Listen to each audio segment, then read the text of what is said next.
ओम नमो भगवते वासुदेवाय। यह कर्म भूमि है, यहाँ कुछ भी किया हुआ निष्फल नहीं जाता। अन्य क्षेत्र कृतम पापम धर्म क्षेत्र विनश्यति। किसी और जगह पर किसी और देश में तुम पाप करो तो यहाँ गंगा में आकर स्नान कर लो, गंगा तुम्हारा सारा पाप हर लेगी। तीर्थ क्षेत्रों में यहाँ पाप से मुक्त हो जाओ, लेकिन तीर्थ क्षेत्र कृतम पापम तो फिर मुक्ति नहीं। एक तो तीर्थ की निंदा करना पाप है, तीर्थ की कभी भी निंदा ना करें। वहाँ के विप्र लोग जो सेवा पूजा करवाते हैं, किसी भी ढंग से करवाते हैं, हमें इससे क्या मतलब।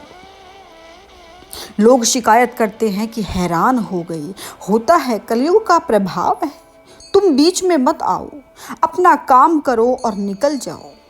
हिरण के बच्चे में तत्व आया, भगवान ने सुविधा कर दी कि यह जीव अब मुझ तक पहुंचने लायक है। तीसरा जन्म उनका हुआ, शुक्राचार्य ने बताया, जड़ भरत। अंगिरा गोत्र में भरत का दोबारा जन्म हुआ है। 2 बच्चों का जन्म हुआ है। 2 बच्चों का जन्म हुआ, एक कन्या और एक बालक। बालक जड़ भरत बनकर आए हैं। ये दूसरे प्रकार का परमहंस है, यह वैष्णव परमहंस। जहाँ देखता हूँ तू ही तू है, यह अनुभव करने वाला है। धीरे धीरे ये जड़ भरत जी महाराज बड़े होने लगे। बोलते नहीं थे, वाणी नहीं है, यह बात नहीं, लेकिन इस वक्त सावधानी है। यह मनुष्य देह बार बार नहीं मिलती। एक बार तो भूल की, पर अब दोबारा नहीं करें। मन वचन और कर्म से तो पाप होता है, वाणी से पाप ना हो जाए इसीलिए बोलते नहीं। मन की भावना को प्रकट करने के लिए वाणी चाहिए। यदि वाणी नहीं तो मन की भावना प्रकट नहीं कर सकते। तो मन से पाप ना हो इसीलिए बोलते नहीं। शरीर से पाप ना हो इसीलिए ठीक तरह से धरती को, जमीन को देखकर चलते हैं कि कोई कीट पतंग, कोई कीड़ा मकोड़ा मर न जाए। और आंख अपनी झुकी हुई है, किसी के सामने देखते नहीं, क्योंकि यदि यह आंख किसी के ऊपर गिरेगी तो भी तुम्हें तकलीफ होगी। किसी और की आंख तुम पर गिरी तो भी तकलीफ। बहुत गड़बड़ होती है इस आंख से, महत्व का स्थान है इसका। माता पिता ने पढ़ाई करवाई, गुरु महाराज ने यज्ञोपवीत धारण करवाया, गायत्री मंत्र याद नहीं रहते थे, बुद्धि जड़ हो गई थी उनकी। माता पढ़ाई कराते कराते शांत हो गई। अंत में ये भाइयों के हाथ में आए। भाइयों ने सोचा कि इनका मन तो पढ़ाई में लगता नहीं, चलो इनको हम खेत पर रख दें। खेत में रखा इनको, कहा कि चिड़ियों को उड़ाना, फसल का ख्याल रखना, संभालना। लेकिन ये उल्टा करते थे, चिड़ियों को बुलाते थे और कहते थे कि खूब खाओ, पेट भरकर खाओ, मैं भी तगड़ा हूँ, तुम भी हो जाओ। ये जितने भी ज्ञानी पुरुष हैं ना भागवत में, ये सब मोटे हैं। ये खा खा कर मोटे नहीं हो गए, ये बेफिक्र थे, किसी भी प्रकार की चिंता नहीं। तो सिद्धांत यह कहते हैं कि जैसे जैसे जीव का वजन बढ़े वैसे वैसे शरीर कृश हो जाता है। भरत जी दिन पर दिन दुबले हो गए, शरीर घटा पर मुख का तेज बढ़ गया, शरीर में से रुधिर मांस चला गया। भरत जी महाराज हष्ट पुरुष हैं। मन ही मन ईश्वर का चिंतन चल रहा है, चिड़ियों को खिला रहे हैं। भाइयों ने देखा कि भरत का यहाँ कोई काम नहीं, हमें तो नुकसान हो रहा है, भाग चल, निकल यहाँ से। बोलते नहीं, परमहंस है ना। परमहंस की एक दशा यही है कि प्रभु को सर्वस्व समर्पित कर देता है। अब तुझे जो कुछ करना है सो ही तू कर, अब मेरा कुछ नहीं रहा। यह भक्त का दोष नहीं कि उनका भजन कर रहा है, फिर भी उसकी यह दशा तो प्रभु का दोष होती है। लेकिन शर्त इतनी है कि सहिष्णुता होनी चाहिए। यह भरोसा, यह विश्वास एक तार तेल की धार की तरह है, टूटना नहीं चाहिए। ईश्वर भक्त के लिए सर्वस्व करने के लिए तैयार है। मेरा है तो जिम्मेदारी लेने के लिए तो मैं तैयार हूँ, कोई फिक्र नहीं। घर से बाहर निकाल दिया कि निकल जाओ, निकल गए, घूमते रहे। हुआ ऐसा कि चोरों के सरदार के घर पुत्र नहीं होता था, तो किसी ने कहा कि मनुष्य की बलि दो माँ भद्रकाली को। तो इन लोगों ने भरतलाल जी को पकड़ लिया। ए महाराज, बड़े रगड़े तगड़े हो, हमको आपकी आहुति चाहिए, चलिए आप हमारे साथ चलिए। मना ही नहीं है, बिल्कुल मना नहीं। गिरी कंदरिका में जहां यह भद्रकाली का मंदिर था, ये सभी लोग खड़े थे। सरदार हाथ में म्यान लेकर जब भरतलाल जी का सिर छेदन करने गए तो मां भद्रकाली प्रकट हुई और सबको मारा और अपने बालक की रक्षा की। मनुष्य का काम है चिंतन करना, चिंता करना नहीं है। तुम उनका चिंतन करोगे तो वह तुम्हारी चिंता करेगा, क्योंकि यह तो परस्पर संबंध है ना। ये यथा माम पद्यन्ते ताम तथैव भजाम्यहम्। जीव जिस प्रकार से मुझको भजता है, ठीक उसी प्रकार से मैं उनको भजता हूँ। जीव की आराधना के ऊपर ही उसे भगवान मिलते हैं। तो तुम्हारा यदि संबंध है, तुम उनको याद कर रहे हो, तो वह भी तुम्हें याद करेगा ही। तो भद्रकाली ने वहां से बचाया। घूमते घूमते अब इक्षुमती के किनारे पर आए, जहां एक दृश्य इन्होंने देखा। अब देखिए वो दृश्य क्या था। रहुगण राजा सिंधु नदी को छोड़कर गंगा सागर भगवान कपिल के साथ सत्संग करने जा रहा था। पालकी पर बैठा हुआ था तो एक आदमी उठाने वाला भाग गया। अब 3 आदमी तो पालकी ढो नहीं सकते। रहुगण ने नीचे उतरकर एक से कहा कि तुम एक चौथे आदमी को कहीं से ढूंढ कर लाओ। स्कंद पुराण में भी रहुगण की कथा आती है। काशी खंड के केदार प्रकरण में हिरण का चिंतन करते भरतलाल जी हिरण बने, और वह हिरण भरत जी का चिंतन करते करते मनुष्य बना, जो रहुगण के रूप में, राजा के रूप में आया, क्योंकि संगति तो अच्छी थी। आखिर पशु भी तर जाता है, राम नाम का अधिकार जीव मात्र का है। यह ना समझो कि केवल मनुष्य ही नाम ले सकता है, पशु भी सुधर जाते हैं। बहुत से दृष्टांत हैं।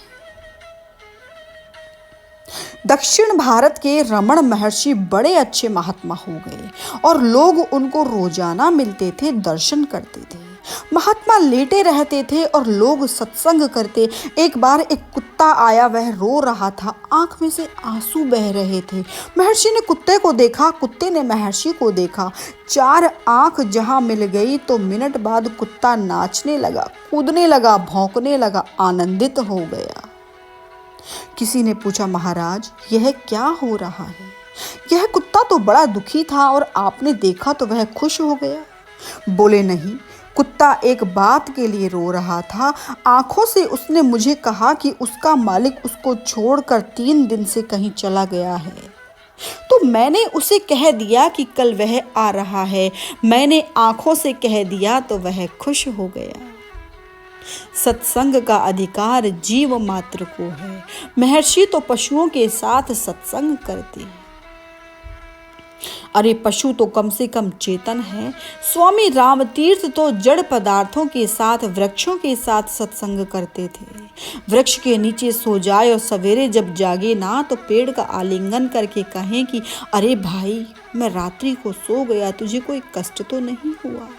और हाँ, जब मैं सो गया तो रात्रि को श्याम तो नहीं आया, श्याम सुंदर तो नहीं आए। श्याम भई मोरे श्याम न आए, तारे गिन गिन रैन बिताई। लेकिन अभी तक श्याम न आए, श्याम की प्रतीक्षा है। अरे श्याम, बता तू कि क्यों श्याम नहीं आए?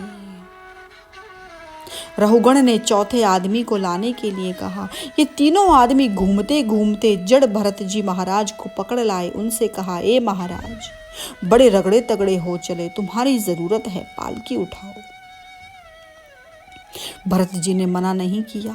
रहुगण पालकी में बैठे और इन 4 आदमी ने उनको उठाया कंधे पर। लेकिन शरीर से कोई पाप ना हो जाए तो कीड़े मकोड़े को जमीन पर देखते थे तो यह भरत जी महाराज कूदते थे, और जब कूदे तो अंदर बैठने वाले इधर उधर होने लगे। और उन्होंने कहा, ए भाई, क्यों ठीक से नहीं चलते? यह कूदा कूद क्यों हो रही है?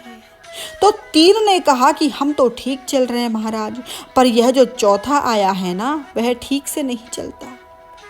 अरे भाई, यान इधर उधर क्यों हो रहा है, ठीक से चलो। पालकी और आगे दौड़ी, कीड़े मकोड़े देख दोबारा कूदे, यान हिलने लगा। दोबारा से चिल्लाए, अरे भाई क्या तकलीफ है, दुबला है तू, तुझे पता नहीं मैं राजा हूं, मैं तुझे दंड दूंगा। फिर भी वे नहीं बोले, मौन रहे, वाणी से पाप ना हो जाए। पालकी और आगे चली और फिर कूदे। कोई चले हाथी घोड़ा पालकी मंगाए के, साधु चले नंगे पैर कीड़ियां बचाए के। कीड़ियां बचाते बचाते जा रहे थे। बार बार जब होने लगा तो रहुगण ने कहा कि अब तो मैं तेरी पिटाई करूंगा, तू है कौन। नीचे आए और हाथ में छड़ी लेकर प्रहार करने लगे। अब जड़ भरत ने सोचा कि बोलने की आवश्यकता है। वे बोले, हे राजवी, तू पूछ रहा है कि मैं कौन हूं, मेरा सवाल यही है कि तू मार रहा है ना, तो तू शरीर को मार रहा है, शरीर को कष्ट हो रहा है। तू मेरा आनंद लूट नहीं सकता, मेरा आनंद तो स्वतंत्र है। यह शरीर मिट्टी का बनाया हुआ लौंदा है, इसी के ऊपर तेरे मिट्टी का लौंदा, मिट्टी का भार मिट्टी के ऊपर है, मुझे तो कोई भार नहीं। भरत जी के ऐसे शब्द सुने तो रहु के हाथ में से छड़ी गिर गई। ऐसी भाषा बोलने वाला कोई सामान्य महात्मा तो नहीं हो सकता, यह तो कोई विशेष व्यक्ति है। हे महाराज, आप कपिल देव तो नहीं जिनके पास मैं सत्संग करने जा रहा हूं, आप आखिर हैं कौन। हे राजवी, बात तो यही है, मैं कौन तू कौन, जो है तू वही मैं हूं। जड़ भरत जी ने कहा, राजवी, आज समाज में लोगों का आनंद पर के हाथ हैं। तू अपना आनंद और सुख स्वतंत्र कर। आपका और मेरा आनंद, सुख, विषय, वस्तु और व्यक्ति, इन तीनों पर निर्भर है, स्वतंत्र नहीं।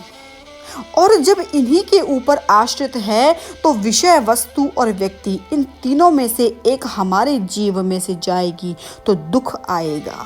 परिवार में किसी एक व्यक्ति से अधिक प्रेम करोगे और यदि वह गया तो रोना पड़ेगा। कोई वस्तु अधिक प्रिय हो गई, किसी ने चोरी कर ली तो तुम रोगे। यही एक भाव रात्रि का वर्णन किया गया।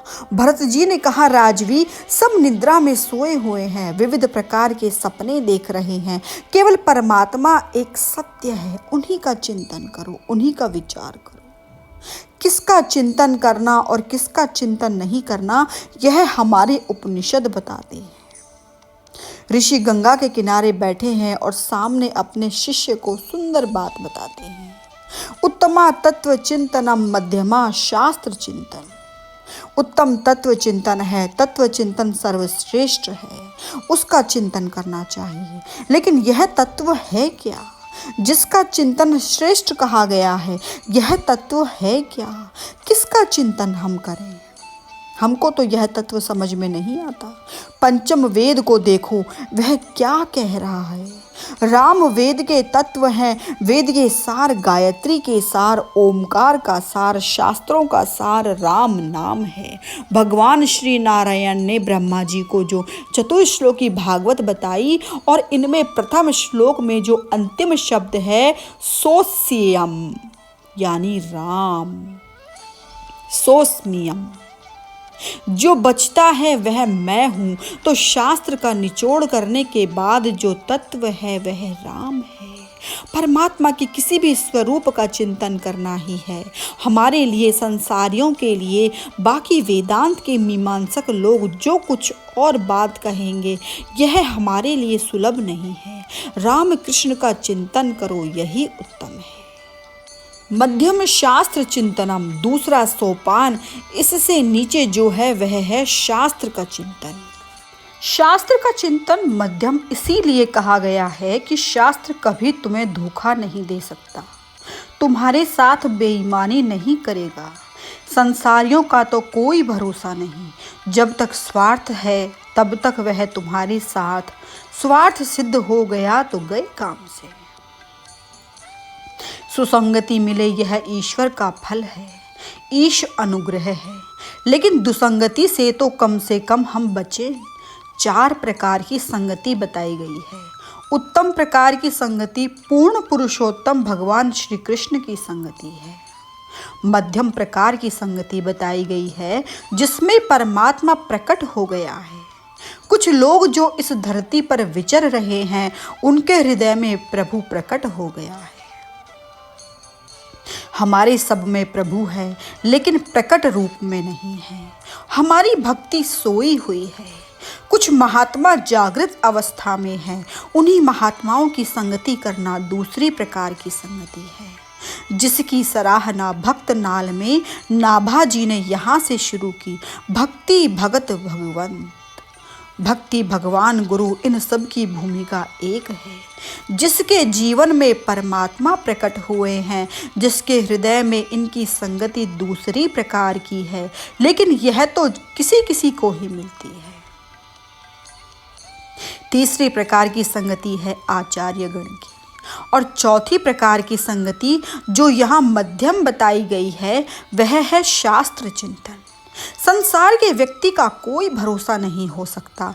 यदि गुरु में भी कोई दोष हो तो वह अनुकरणीय नहीं है। तीसरे प्रकार की बात आई है कि किसका चिंतन करना चाहिए। वो बोले मंत्र, लेकिन मंत्र चिंतातुर तुम्हें कर दे ऐसा न हो। कुछ गुरु ऐसे मंत्र देते हैं कि शिष्य शुद्ध उच्चारण भी नहीं कर सकते। मंत्र सरल होना चाहिए, कंठस्थ हो जाए, कठिन ना हो, ऐसा दो शिष्य को। राम नाम बिल्कुल सरल सीधा, बिल्कुल सीधा। कलयुग में राम नाम जैसा कोई श्रेष्ठ नाम नहीं। भले ही हमारा इष्ट कोई हो न हो, किसी का मंत्र हम उच्चारण कर रहे हैं या नहीं, लेकिन सार्वजनिक के लिए, जनता के लिए, सामूहिक के लिए राम नाम जैसा सरल नाम कोई नहीं है। मेरे तो आधार सीताराम के चरणारविंद। मंत्र सरल हो, हृदय से हो जाए, और ऐसा न हो तो यह चिंता बराबर है। तीर्थ वृत्त्या अधमा, तीर्थ यात्रा अधमा अधमा। इसका मतलब यह नहीं है कि यह बुरा है, पर उनकी गिनती में चौथा स्थान मिला है। भवाटवी का वर्णन जड़ भरत जी महाराज ने किया। हे राजवी, यह 84 लाख योनि में भटकता भटकता जीव यहाँ आया है। परमात्मा ने बड़ी कृपा करके यह मनुष्य देह दी है। अब इसे कांच समझकर फेंक न दो। यह शीशा नहीं है, हीरा है, और हीरा की कीमत तो जौहरी ही कर सकता है। यह मनुष्य की कीमत, मनुष्य देह की कीमत साधु संत ही करते हैं। उनकी संगति करो, वे तुम्हें बताएंगे कि यह कितना कीमती है। यह जगत तो है, लेकिन खोटा है, झूठा है। असत्य नहीं कहा है तो सही। असत्य का मतलब जिसका अस्तित्व है ही नहीं। अस्तित्व तो है, लेकिन यह मृग जल के पीछे क्यों दौड़ रहे हैं हम। जैसे स्वप्न में हर बात सच्ची लगती है, वैसे ही संसार में आने के बाद, माया के साथ फंसने के बाद, यह जो कुछ दिखाई दे रहा है सत्य का ही आभास देता है। योग वशिष्ठ रामायण में भगवान जब उदास हो गए तो उनको समझाने के लिए ज्ञान का उपदेश वशिष्ठ महाराज ने किया, जिसको हम वशिष्ठ रामायण कहते हैं। वशिष्ठ ने कहा कि जगत को उसके रूप में ही समझना चाहिए। वशिष्ठ महाराज बोले, हे रघुनंदन, मेरी बात सुनो। या तो यह किसी का बहुत बड़ा सपना समझो, या किसी का मनोराज्य समझो, या किसी कारण से चित्त भ्रमित हो रहा है, इसी कारण से यह जगत सत्य लग रहा है हमें। दीर्घ स्वप्न है, बड़ा लंबा स्वप्न है यह। बोले, किसका? ठाकुर का। यह जो सो रहा है नारायण, यह सारी सृष्टि जो है वह इन्हीं का सपना है। कहूँ मैं अनुभव अपना, सत हरि भजन जगत सब सपना। यह तो सपना है देवी। सपने तो तब आते हैं जब कोई सोया हुआ है। जागृत अवस्था में सपने नहीं आते। सपना देखते हैं आता नहीं, फर्क है इसमें। प्रभु सो रहे हैं, इनका यह सपना है तो चित्त हमारा भ्रमित हो गया है, हम सपने में फंसे हुए हैं। ब्रह्मम सत्यम जगत मिथ्या, आदि गुरु शंकराचार्य महाराज ने कहा है। हे जीव, तू यहाँ आया है विषयों में फंसकर न रहना। परमात्मा बार बार यह जीवन नहीं देता। यहाँ कोई तेरे साथ नहीं आया है, तेरे साथ कोई जाने वाला भी नहीं है। अब भरत जी महाराज उपदेश देते हैं। यह जड़ महाराज भरत जी बता रहे हैं, रहुगण को हाथ जोड़कर बैठा है। जब तक इस शरीर में प्राण है तब तक लोग पूछेंगे कि सब ठीक है, लेकिन एक बार इस शरीर में से प्राण चले जाएं तो भार्या, पति, पत्नी कोई नहीं पूछेगा। इसीलिए हे मूर्ख समझ, बार बार जन्म लेना, बार बार मरना, इस माँ से जन्म लिया, उस माँ से जन्म लिया, यह संसार चले जा रहा है। वासना और बैर के कारण से यह जीव बार बार आता है। इनसे मुक्ति प्राप्त करनी है तो सज्जनों की संगति करो, उनकी सेवा करो और मुक्ति प्राप्त करो। इसके बाद खगोल भूगोल का वर्णन है, परमात्मा की स्थान लीला का वर्णन है, सागरों का वर्णन है, नदियों का वर्णन है, पर्वतों का वर्णन है, नवखंडों का वर्णन है, ज्योतिष शास्त्र का वर्णन है। सूर्य नारायण के आशीष से सबकी गति होती है, यह वर्णन है। न जाने कौन घुमा रहा है यह चक्र, कितनी भारी है यह पृथ्वी, लेकिन गुरुत्वाकर्षण में ही घूम रही है। कौन इस धरती को कह रहा है कि तेरा अनंतर सूर्य से इतना किलोमीटर होना चाहिए। अब लोगों ने कभी कल्पना की कि इस धरती अर्थात यह धरती माता सूर्य नारायण के नजदीक करीब 1 फुट गई तो हम लोग गर्मी से मर जाएंगे। इतनी गर्मी, असह्य गर्मी हो जाएगी, और 1 फुट यदि बाहर आ गई तो ठंड से मर जाएंगे। कौन कह रहा है इसको? और फिर भी ये मूर्ख लोग पूछते हैं कि भगवान है कहाँ? यह हवा कौन चला रहा है? सूर्य नारायण को प्रकाश कौन दे रहा है? आकाश में बादल आते हैं तो वर्षा आती है, यह बादल कौन लाता है? मूर्ख लोग कहते हैं कि सब अकस्मात हो गया। मनुष्य कर सकता है क्या अकस्मात? ताकत नहीं कि अकस्मात करे। प्रभु वही चीज करता है जो मनुष्य कर सकता है, और अकर तुम यानी मनुष्य नहीं कर सकता वह भी प्रभु करता है। मनुष्य सोच भी नहीं सकता वह प्रभु करते हैं, और इनमें समर्थ है प्रभु रूपेण शक्ति। फिर भी लोग पूछते हैं कि है?